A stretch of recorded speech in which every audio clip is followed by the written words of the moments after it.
Hey all, what is up? Keasbey here, and if you've been following the lives, I know we gotta get back on those, but I mentioned that I'm very excited for the Purrely Archetype, because I mean, look at them, they're so cute.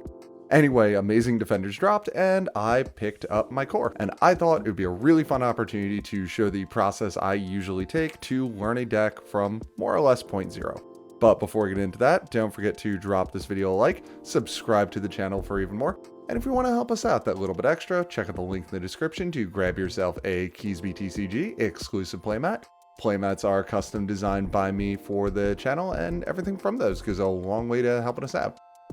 So this is going to be a series spanning a few videos detailing the steps I usually go through when I'm learning a new archetype or deck, and hopefully my process can help all y'all out when learning something new as well. We're going to be talking Purrely, but the same principles really apply to anything. First things first, we're going to go ahead and break down every card currently out in the archetype and read them in full. This may sound like a pretty obvious start point, but people meme about Yu-Gi-Oh players not reading for a reason. In addition to reading through everything card by card, I'm going to call out anything that stands out to me and any ideas that come to me as I read. And last thing, full disclosure, I've done a little bit of a pre-read and a little messing around with the archetype as well, so I'm not totally blind to them, but I'm still pretty new at this. So let's break down Purrely. At the moment, the archetype consists of one main deck monster, 5 extra deck monsters broken down into 3 rank 3s, 2 big boss rank 7s, 1 field spell, 1 continuous spell, 1 trap, and finally 3 quick plays. We will eventually be getting another main deck monster and 1 additional quick play, but I'm not going to be covering those in this video as we're only going to be talking about what we can play in the TCG currently at the moment. So let's look at the cute cat herself, Purrely. Purrely is a light fairy level 1 with 100 over 100 stats.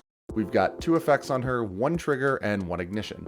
The trigger effect is, on normal or special summon, you can excavate the top 3 cards of your deck and add 1 Purrely spell or trap from those to your hand, and put the other 2 on the bottom of your deck in any order. Next, we can reveal a Purrely quick play spell in our hand, then special summon one of the corresponding rank 2 Purrely Xyz monsters from our extra deck using both Purrely and the quick play as material. We're going to divert from talking about Purrely for a moment to highlight the gimmick of this deck, in that we're building Xyz monsters with a lot of materials, some of those being Purrely quick plays that grant the Xyz monsters they're under additional effects. Now back to Purrely.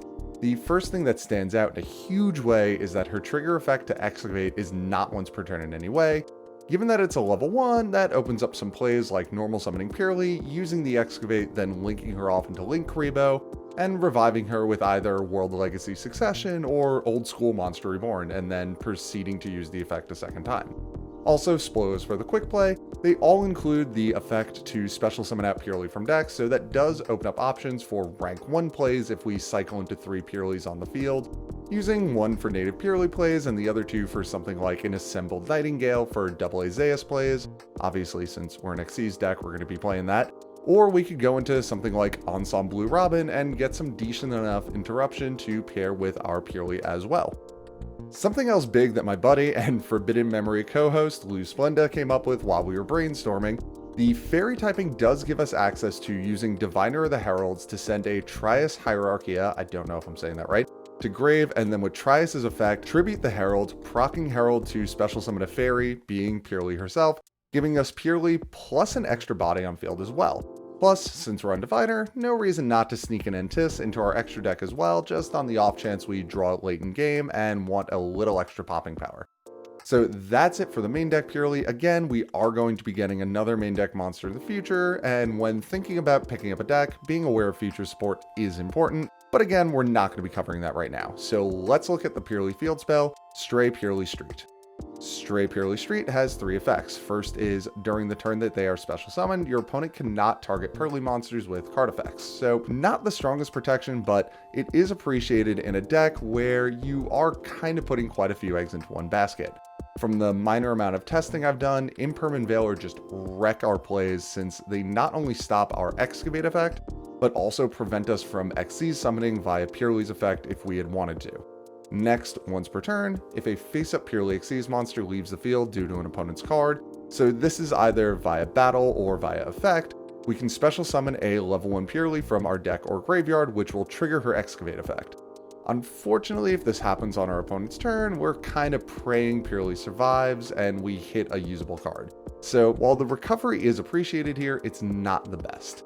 And lastly, during the end phase of either turn, target one Purrely Xyz monster you control and attach a Purrely quick play from your deck or graveyard to that monster. This can cause our Purrely monsters to get very out of control very fast if we can stall out our opponent's turn. So first impressions on the field spell, it's not bad, but it doesn't really do anything to help start our plays, but rather facilitates making already in progress plays a bit stronger. Again, the protection from targeting is pretty solid, but it's not anything game breaking, and if we're normal summoning Purrely or normal summoning Diviner to get to Purrely, it isn't really helping us there. Again, the recovery is appreciated, but isn't the best. Overall, I think I'm going to play maybe one or two of them, but I don't think we're going to be terraforming into it, but who knows, I could change my mind.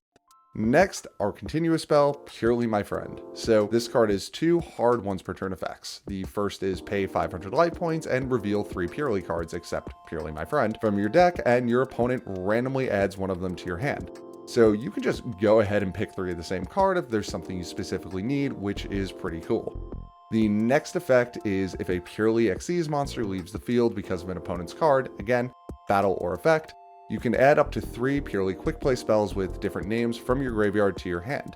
So up to 3 is nice, but they all do have to have different names, so you could get stuck only being able to grab 1 if you only have 1 name in your graveyard.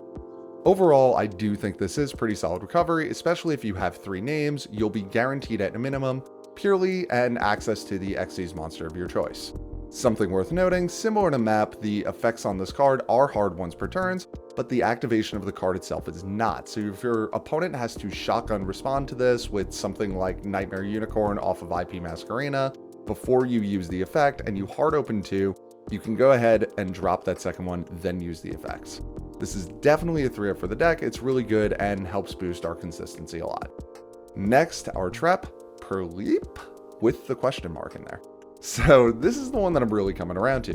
Target one Purrely Xyz monster you control, special summon a Purrely Xyz with a different rank on top of it, transferring all of its materials, then return that monster to the extra deck during the end phase of the next turn.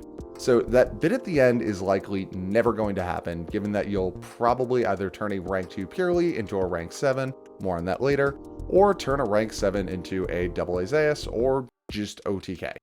This does give us access to our big bosses if we can't stack enough materials to make them natively, or we can go from an expended boss monster down into one of our rank 2s and take advantage of their unique effects before going into Downard and then double Azais, or jump back up into a rank 7 again.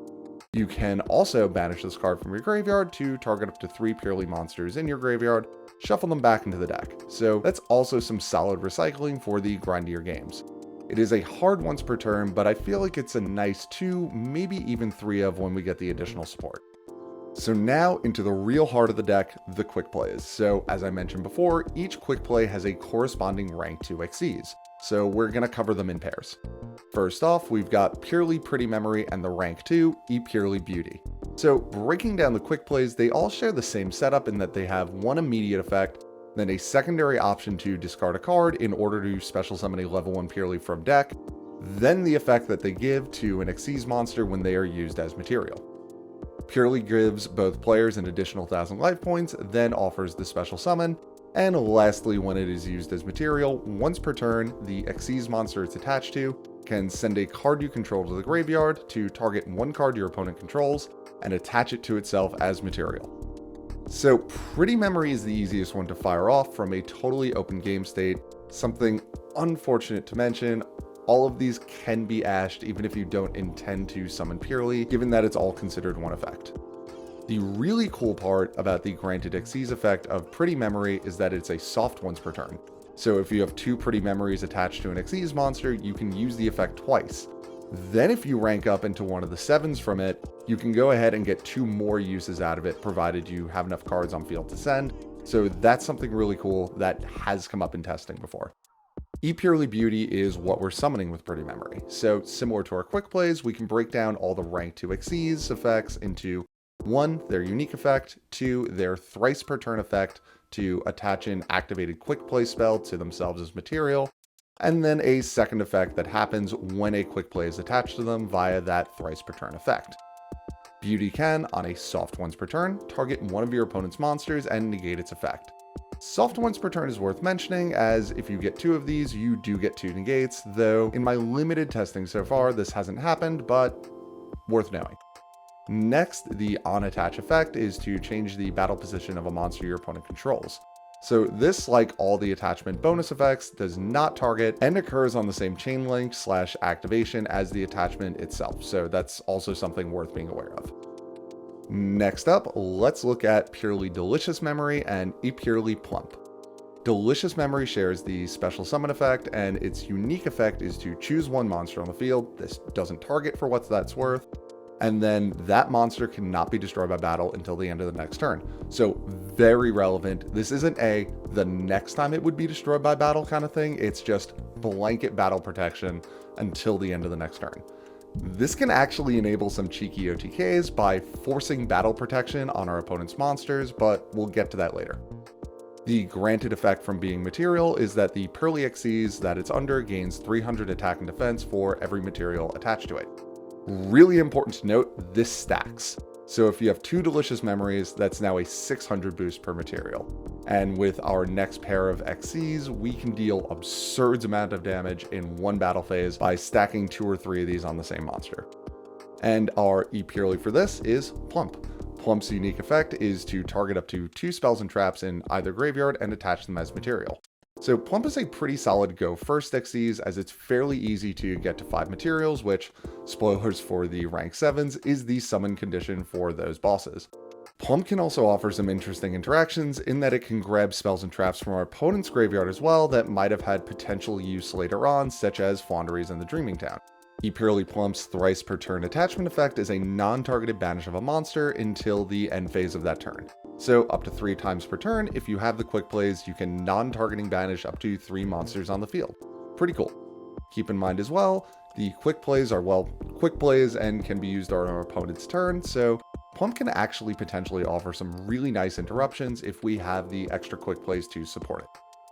And lastly, we've got Purrely Happy Memory, and my favorite little OTK machine, Purrely Happiness.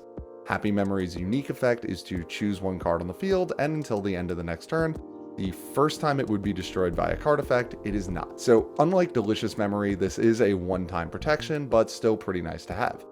Its effect as material is that the Purrely XCs monster it's attached to can attack monsters up to the number of Happy Memories attached to it plus 1. So this, unfortunately, doesn't grant you any direct attacks. For example, if your opponent has 2 monsters and you have an XCs with Happy Memory under it, you can clear both of those monsters, but if your opponent only has 1, you can just attack that and you're not given an extra attack unless they got a second monster on field later on. And now, Purrely Happiness. Happiness's unique effect is if it battles at the end of the damage step, you can add a Purrely card from your deck to your hand, then non-targeting half the attack of another monster on the field. So Happy Memory grants us extra attacks on monsters. Who said it had to be different monsters? A really solid line this deck has that I've found in testing is getting Happiness out, then using Delicious Memory on your opponent's monsters, using Happiness to attach Delicious, boosting it up to 2900, and then swinging into that monster, grabbing a second Delicious Memory and having the attack of our attack target, attaching it to Happiness, who is now getting a boost up to 4400, and still being able to continue attack, getting 1 more quick play to attach. In this case, it would be another Happiness, giving us a 3rd attack, which, thanks to Delicious Memory, boosted up even further, and we just keep going until we win. Happiness' effect upon attaching a quick play is that it can non-targeting bounce an opponent's back row to hand. Overall, a solid little OTK cat with some fairly minimal setup. Okay, that's the little rank 2s, let's look at our big rank 7s. So off the bat, I do want to mention you can make these the old-fashioned way with 2 level 7s, so if you want to blend in some Kashtira, as I've seen some people testing, have at it. So let's look at Purrely Happiness. So both rank 7s can be made by overlaying them onto a rank 2. This can actually be any rank 2, not just a Purrely, with 5 or more material. During your main phase, you can detach 1 material from Purrely Happiness and negate the effects of all face-up monsters your opponent currently controls until the end of the turn. This turns into a Dark Ruler No More style effect if you have a level 1 Purrely as material underneath her. Unfortunately, this is not a quick effect, otherwise, wow, this card would be broken. Also worth noting, not once per turn at all if that ever comes up. The no response clause is pretty solid, though I can't imagine it being easy to get to the point where you're activating this through a board that you would want to be negating. But X Purrely isn't our defensive option, it's another OTK enabler. When she declares an attack while having 5 or more material, so if we summoned her normally and used her effect, we would still have those 5 materials, you hit your opponent for 1500 damage. Keep in mind she will be gaining all the effects from any quick plays under her, so odds are she will potentially have multiple attacks and a delicious boost too, so you'll get some big hits in. And of course, you can always pop her into the robot for a potential 3 activation Zeus. Also worth noting that 1500 damage effect is not once per turn, so if she can attack 3 times, you're hitting your opponent for 4500 effect damage on top of whatever battle damage she's dealing normally. And last up, we've got X Purrely Noir. Same summoning condition, but this is our defensive option. As long as this card has 5 or more material, it is unaffected by your opponent's activated effects. Specifically activated though, so something like a Destiny Hero Plasma will still negate her effect, unfortunately. You can detach 2 materials from her, target 1 card your opponent controls or in their graveyard, and put it at the bottom of the deck. This is a quick effect if we have a level 1 Purrely attached to her as a material, and guess what? Not once per turn. So if we make this turn 1 the proper way, we have a minimum of 3 bounces on quick effect, and likely another rank 1 made with the leftover Purrelys we would probably have, so likely an Ensemble Blue Robin, so 2 more bounces. Okay, so overall, I do really like the deck. I think it's an interesting playstyle. Pros, it seems like it has a pretty modular gameplay, offering some very interesting and pretty unique forms of interaction and a ton of non-once per turn effects that are just asking to be looped somehow. Happiness's OTK line isn't overly complicated and is just kind of hilarious, and the trap does give us some extra interruption by swapping around with whatever Purrely we have on the field, or just offering even more attacks. Remember, any Purrely XYZ overlaid onto another Purrely XYZ inherits all the prior's bonus effects that it gained from the quick plays attached to it.